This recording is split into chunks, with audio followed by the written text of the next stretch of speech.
it's my pleasure to be here and to speak with you. I'm Fong Sam. I am the general manager for Profiles Industry.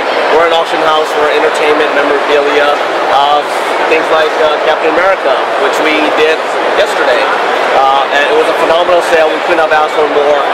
The hero costume itself sold for $190,000. This shield and ice sold for $20,000. So it was a fantastic event. We couldn't have, in our widest stream, thought it would go so well. I just hope we could do some more. This is fun for us and it's fun for the fans, and it allows us to interact and be with people that make us who we are. Is this a first? I mean, do you guys generally do convention sales? We don't. This is our first. In fact, this is our first auction away from Southern California, and it was. It's something that we thought hard about. We so far stayed within our comfort zone. But the success of this show tells us that we can take our show on the road and excel, and it's something that we're definitely going to take this learning experience and prepare for the next one. And I think as good as this auction was, as good as our booth and this show was, I think the next one will be better because we can learn from what we've done here. And how did you go about setting up something like this? I mean, this seems a little bit different than some of your other auctions on that Marvel approach to you guys. Yeah, this is a niche auction for us. We normally do general entertainment auctions that range from all sorts of genres.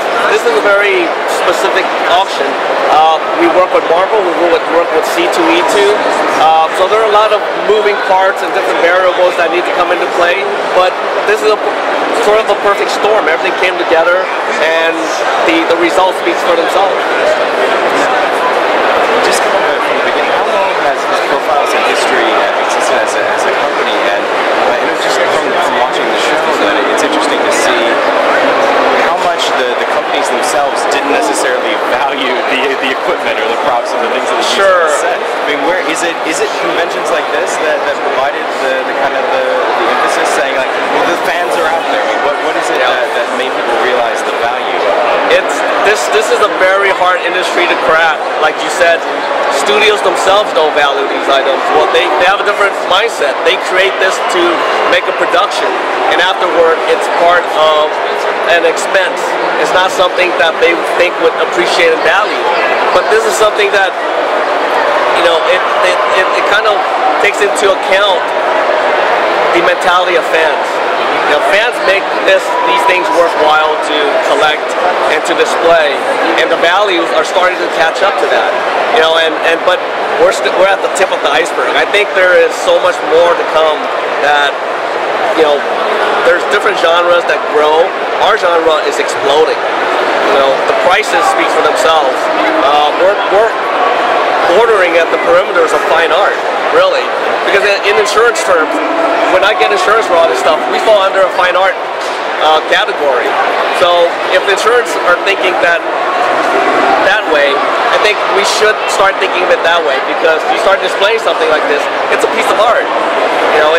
It's maybe decorative art, but the craftsmanship that goes into it is definitely art.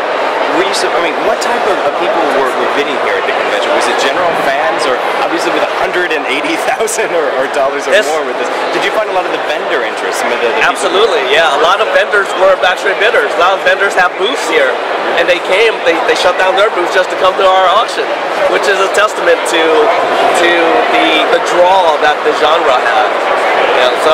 But as far as people who were bidding at the auction, there were all kinds. We had doctors, we had just regular collectors, we had students in there. It's amazing what this industry appeals to, and it's everybody. It's across the board.